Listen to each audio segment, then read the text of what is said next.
I still remember the sound of the conference room door locking behind me. It was Monday morning, quarterly review day, the kind of meeting where executives pretend to care about teamwork, while secretly searching for someone to blame. And that someone was me. I walked into the room carrying 3 laptops, 2 printed reports, and exactly 4 hours of sleep. The entire marketing department was already seated around the long glass table. My boss, Daniel Mercer, stood near the projector with his usual smug expression, expensive watch, perfect haircut, fake confidence. The second I sat down, he smiled, not the friendly kind, the dangerous kind. "Well," he said loudly, looking around the room, "looks like our IT miracle worker finally decided to show up." A few people laughed nervously. I forced a smile and sat quietly. Daniel loved public humiliation. It was his favorite management technique. For 3 years, I had built almost every internal automation system the company used. I fixed security issues, recovered lost client data, and once saved an entire product launch after a server crash at 2:00 a.m.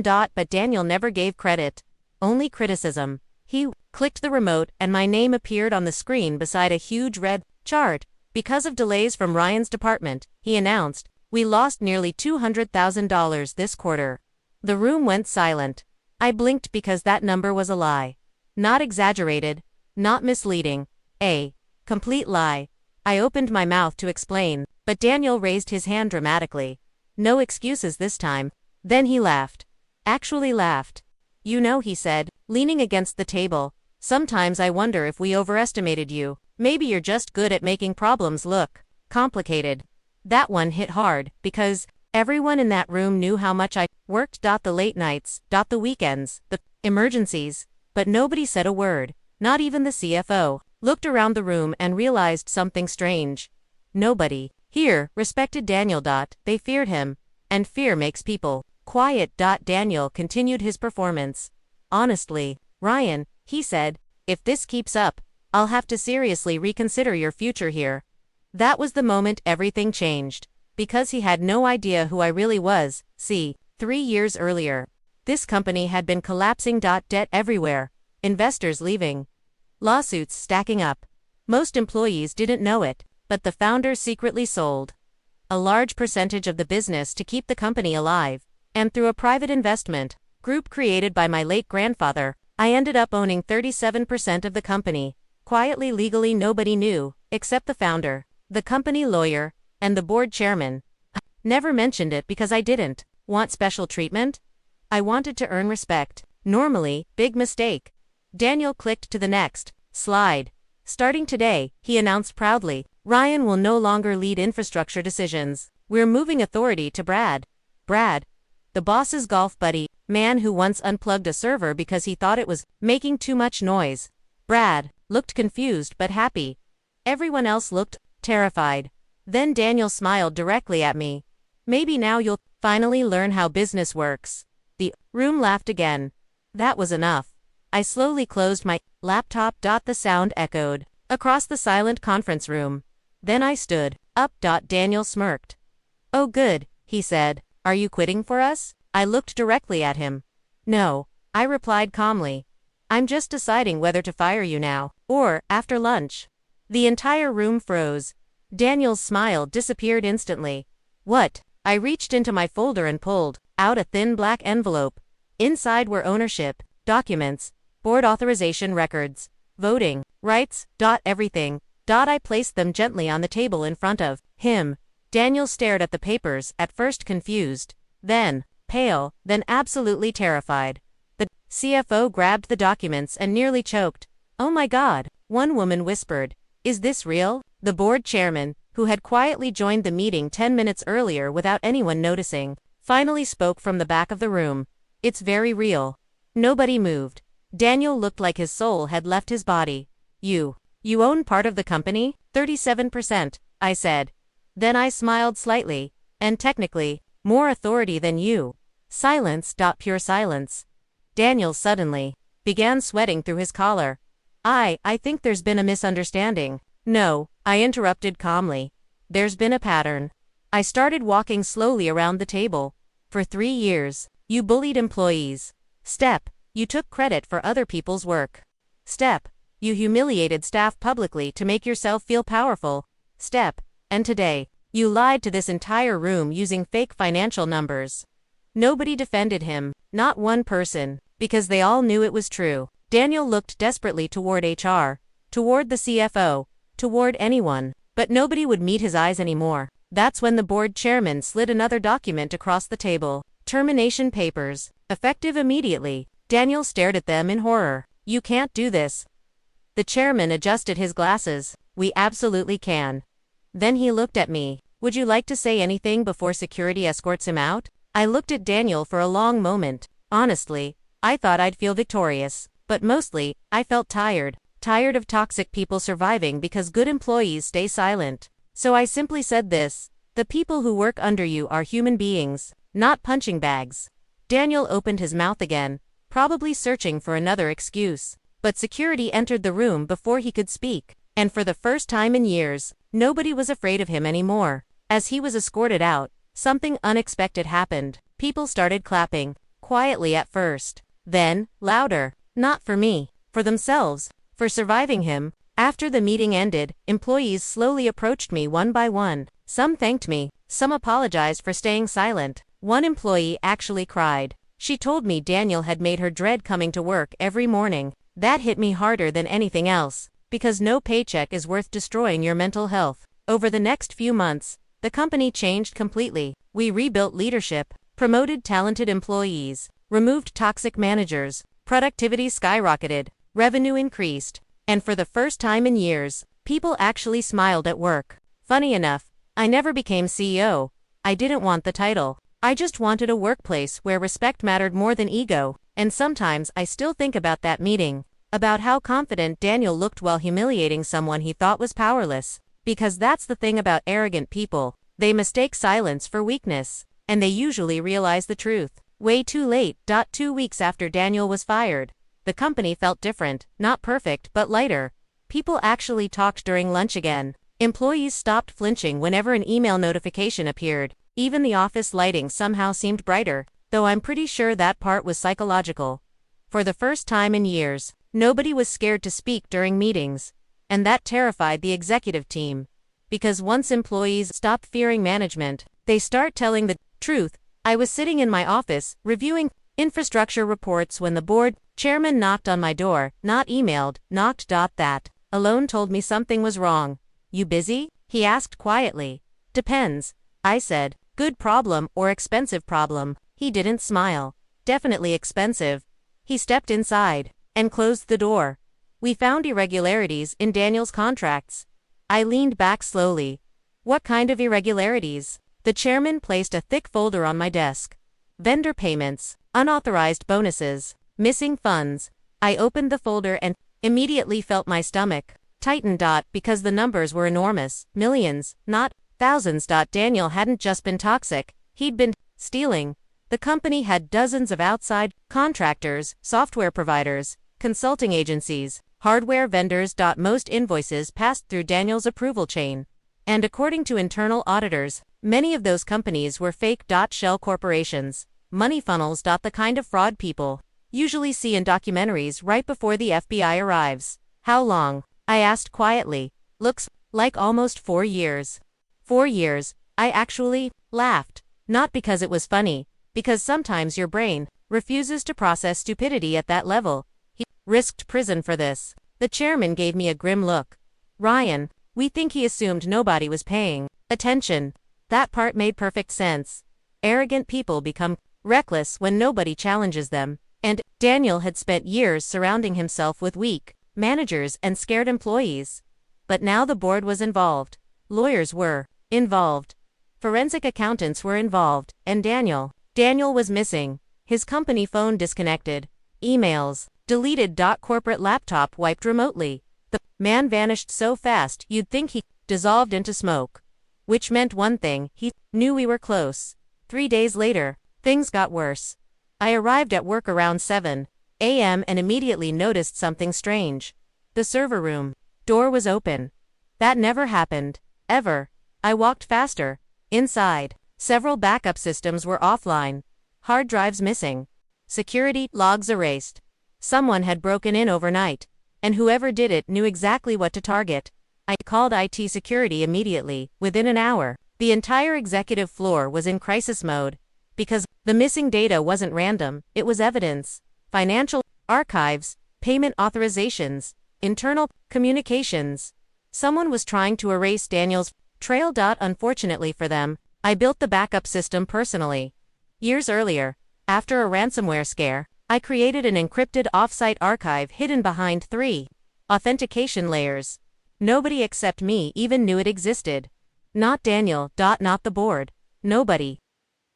Which meant while everyone else panicked, I already knew the evidence was safe. I waited until the emergency meeting before revealing it. The executives looked exhausted when I entered the conference room. The CFO looked especially close to a nervous breakdown. "We lost almost everything," he muttered. "No," I said calmly. Everyone turned toward me. Then I plugged my laptop into the projector. A secure archive appeared on screen. Every deleted file, every invoice, every transaction. Recovered. The room exploded with relief. The CFO literally sat down, like his legs stopped working. "How did you paranoid preparation?" I answered. The chairman smiled for the first time all week. And then the company lawyer opened one particular file. That's when the room became silent again. Because Daniel hadn't acted alone. Several executives were involved. Fake approvals, hidden signatures, offshore transfers. One of the vice presidents suddenly stood up too quickly. "I need to take this call." The lawyer looked at him coldly. "No," she said, "you really don't." Security blocked the door. And that was the exact moment everyone realized how deep this situation actually went. Over the next month, the company became absolute chaos. Investigations, audits, emergency board meetings. 2 executives resigned. 1 attempted to flee the country. And Daniel, they finally found him in a luxury condo 3 states away using company money. Turns out arrogance makes people sloppy, especially rich idiots who think consequences are optional. The news spread fast. Industry blogs picked up the story. Then financial media. Then national business outlets. Suddenly, our company became that corruption scandal company. Investors panicked. Clients hesitated. Stock value dropped hard. And honestly, that part hurt, because thousands of innocent employees were paying for the greed of a few executives. So, I made a decision. I stepped forward publicly for the first time. Until then, almost nobody outside the company knew I was a major shareholder. But during an emergency investor meeting, I stood in front of everyone and told the truth. Every part of it, the fraud, the toxic culture, the corruption, and most importantly, the recovery plan. No corporate buzzwords. No fake optimism. Just honesty. When the presentation ended, the room stayed quiet for several seconds. Then, one older investor stood up. "I've invested for 30 years, he said. "And this is the first honest executive presentation I've seen in a decade." That changed everything. Because trust spreads fast when people are starving for authenticity. Clients stayed. Investors stabilized. Employees fought harder for the company because they finally believed leadership cared about them. And 6 months later, the company hit record profits. Not because of magic. Not because of motivational speeches. Because fear was gone. Turns out, people do incredible work when they aren't being psychologically crushed every day. One evening after work, I passed the old conference room where Daniel humiliated me months earlier. The lights were off. The room was empty. And I just stood there quietly for a second, thinking about how close I came to quitting that day. If I had walked away silently, Daniel probably would have kept hurting people for years. That's the dangerous thing about toxic leadership. It survives when good people convince themselves staying quiet is professional. Sometimes the most professional thing you can do is finally say enough. About a year after Daniel's arrest, people inside the company started calling it the rebuild era. New leadership. New policies. New culture. No more screaming managers. No more screaming managers. No more fear-based meetings. And surprisingly, profits were higher than ever. Turns out, treating employees like human beings is actually good for business. Who knew? I had moved into a quieter role by then. Still a major shareholder, still involved in strategy, but mostly focused on technology and operations. Peaceful, stable. Exactly what I wanted. Then one Tuesday morning, my assistant walked into my office looking nervous. "There's someone here asking for you." "Who?" She hesitated. "Daniel's wife." That caught me off guard instantly. I hadn't seen or heard from anyone connected to Daniel in nearly a year. Last I knew, he was awaiting sentencing for fraud, embezzlement, and financial conspiracy. I honestly considered refusing the meeting, but something about her expression made me pause. Send her in. A woman in her late 40s stepped into my office slowly, holding a worn leather purse against her chest like armor. She looked exhausted, not physically, emotionally, the kind of tired that sleep can't fix. "Mr. Carter," she said softly, "thank you for seeing me." I gestured toward the chair. "You don't have to call me Mr." She sat carefully. For a few seconds, neither of us spoke.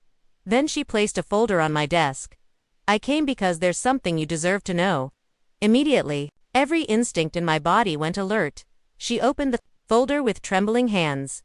Inside were printed emails, bank records, photos, and one familiar signature. Daniel spoke, but the dates confused me, because these records were older than his fraud scheme. Much older. "What am I looking at?" I asked quietly. Her eyes filled with tears instantly. "My husband didn't start stealing for years ago." I felt my stomach tighten again.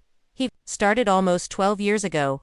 The room suddenly felt colder. According to the documents, Daniel had been involved in financial manipulation long before joining our company.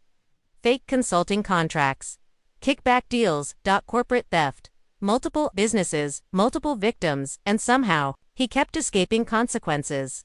I flipped through the pages slowly. Then, I stopped at one particular photo. A younger Daniel, shaking hands with someone I recognized immediately. Our company founder. The original founder, the man who sold shares years ago to save the company. I looked up sharply. He knew Daniel. Before hiring him, she nodded weakly. That changed everything. Because Daniel always acted untouchable. Like he knew secrets nobody else knew. "Maybe he did that." Then she said the sentence that completely shattered my understanding of the entire situation. "Daniel wasn't hired for his experience." She swallowed hard. "He was hired to keep certain financial secrets buried." I stared at her. "What secrets?" She reached into the folder again and slid over one final document. An acquisition agreement, signed years earlier, hidden beneath layers of shell corporations and proxy investors. And buried inside the paperwork was something unbelievable. The company's financial collapse years ago hadn't been accidental, it was engineered. Artificial losses, manipulated debt, intentionally lowered valuation. The founder had secretly crashed his own company before, selling major ownership shares cheaply to selected investors, including my grandfather's investment group. For several seconds, I genuinely couldn't speak. Because if this document was real, everything I believed about how I got ownership in the company was wrong. My grandfather didn't rescue a dying company. He was invited into a controlled financial setup, and Daniel's job had been protecting that secret, until greed made him reckless. I leaned back slowly, trying to process everything. "Why tell me this now?" Her eyes dropped toward the floor. "Because Daniel blames you for everything." Not surprising. Narcissists never blame themselves.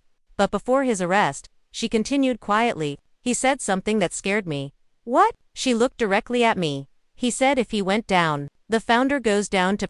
Silence. Heavy silence. Then my office phone rang. Perfect timing. I answered without breaking eye contact. It was the company lawyer. And from the panic in her voice, I already knew something was wrong. "Ryan," she said urgently, "federal investigators just arrived." I closed my eyes briefly. Of course they did. What do they want? They're asking about historical shareholder transfers. I looked at the acquisition papers again, then at Daniel's wife, then back toward the city skyline outside my office window, and suddenly the past didn't feel buried anymore. It felt alive. Waiting. Afternoon. Federal investigators occupied our executive conference room for 6 straight hours. Boxes of files, hard drives, archived contracts. Everything. Employees whispered nervously through the hallways, while rumors spread like wildfire. By evening, business news websites were already publishing headlines. Second investigation targets tech company following fraud convictions. Fantastic. Exactly the publicity we needed. Around 8 p.m., the lead investigator requested a private conversation with me. He was calm, professional, the kind of person whose silence feels more dangerous than yelling. He placed a document on the table. "I need to ask you, directly," he said. "Did you know your grandfather participated in a manipulated acquisition?" The question hit harder than I expected. Because the truth was, I didn't know anymore. My grandfather had died years earlier. To me, he'd always been brilliant, disciplined, respected, but sitting there staring at federal documents, I realized something painful. Sometimes the people we admire leave behind shadows we never saw. I honestly don't know, I answered. The investigator studied my face carefully, then nodded once. We believe you. That surprised me. Then why am I here? He closed the folder. Because unlike the others, you stopped the corruption instead of protecting it. For the first time all day, I finally exhaled. But the investigator wasn't finished. There's one more thing. He slid a final photo across the table. A recent prison visitation log. Someone had visited Daniel 3 times in the past month. Someone important. I looked down at the visitor name, and my blood went cold instantly. Because it wasn't a lawyer, it wasn't family, it was the founder himself. I didn't sleep that night, not even close. I sat alone in my apartment, staring at the prison visitation records, while the city lights flickered outside my window. The founder, the man everyone treated like a visionary entrepreneur. The man who publicly called me the future of the company after Daniel's arrest. He'd been secretly visiting Daniel in prison. Over and over again, which meant one thing. They were still protecting each other. By morning, I had already made my decision. No more private meetings. No more quiet investigations. No more corporate damage control. If the company was going to survive, everything had to come into the light. Even if it destroyed people I once respected. At 9 a.m., the board gathered for an emergency session. Every executive looked exhausted. Lawyers lined the walls. Security stood near the doors. And sitting at the far end of the table was the founder himself, Charles Whitmore, 70 years old, perfect suit. Calm expression, like none of this bothered him. When I entered the room, he smiled warmly. Ryan, he said smoothly, I hear investigators have been causing chaos. I didn't sit down. I placed the prison visitation records directly in front of him. The smile disappeared. Instantly, the room became silent. One board member adjusted his glasses. Nervously, another whispered, "What is this?" I answered without taking my eyes off Charles. Proof that Daniel wasn't acting alone. Charles leaned back slowly. "You're making a serious accusation." "No," I replied calmly. "I'm confirming one." For the next 20 minutes, I laid out everything. The engineered financial collapse, the manipulated share sales, the hidden shell companies, the prison visits, the protection payments. Every piece connected perfectly now, and with every document I revealed, Charles looked less like a respected founder, and more like a cornered man. Finally, he sighed heavily and removed his glasses. "You have no idea how difficult it was building this company," he said, quietly. That sentence told me everything. Not denial, not innocence. Justification. The most dangerous kind of guilt. "You destroyed people," I said. "I saved thousands of jobs." He snapped back, suddenly. The room froze. "There it is," I said softly. "The truth." Charles stood slowly. "You think companies survive on honesty?" he asked bitterly. "You think investors reward integrity?" His voice grew sharper with every sentence. "I did what was necessary." Necessary. That word always appears when powerful people want forgiveness without accountability. The board members looked horrified. Now. Because for the first time, Charles wasn't performing anymore. The mask was gone, and underneath was a man who genuinely believed success excused everything. Then the company lawyer quietly spoke. "Charles, there's already enough evidence for federal prosecution." Silence. Heavy silence. Charles looked around the room he once controlled completely. Nobody defended him. Nobody even spoke. Because power disappears fast once fear stops working. Finally, he looked directly at me. "You really want to destroy the company your grandfather helped build?" I held his stare. "No," I answered. "I'm trying to save it from the people who poisoned it." That was the end. Charles gave one small nod. Like he already knew he'd lost. Then federal agents entered the conference room. Nobody moved. Nobody spoke. The founder of the company walked past the same employees who once worshipped him, and nobody clapped. Nobody cried. Because deep down, everyone understood something important in that moment. Being successful doesn't automatically make someone good. After the arrests became public, the media storm exploded. News vans outside headquarters. Financial analysts predicting collapse. Online articles. tearing apart the company's history. For a few weeks, it felt like everything might actually fall apart. But something unexpected happened. Employees stayed, clients stayed, even investors stayed. Because, for the first time in the company's history, the truth wasn't being hidden anymore, and people trust honesty far more than perfection. 6 months later, the company officially restructured under new leadership, transparent finances, independent oversight. Employee protections, real accountability. Not fake corporate slogans painted on office walls. Actual accountability. One afternoon, I visited the small town where my grandfather was buried. I brought the old ownership documents with me. For a long time, I just stood there quietly, thinking about legacy. About power. About how easy it is for good intentions to become corruption when nobody questions authority. Still don't know exactly how involved my grandfather truly was. Maybe he knew everything. Maybe he only knew pieces. Maybe he convinced himself it was necessary, just like Charles did. But standing there beside his grave, I realized something important. We don't honor the people before us by blindly defending their mistakes. We honor them by doing better. A few days later, the board offered me the CEO position officially, full control, full authority. Years earlier, I would have said no immediately, but this time was different, because now I understood something I didn't before. Good people avoiding leadership doesn't protect organizations, it leaves space for bad people to take over. So, I accepted, not because I wanted power, because I understood the cost of leaving it in the wrong hands. And sometimes I think back to that first meeting, the one where Daniel humiliated me in front of everyone. He thought ownership was the biggest secret in the room. It wasn't. The real secret was this: a company can survive financial disasters, it can survive scandals, it can survive corruption. But the one thing that destroys a company faster than anything else is people in power believing they'll never face consequences.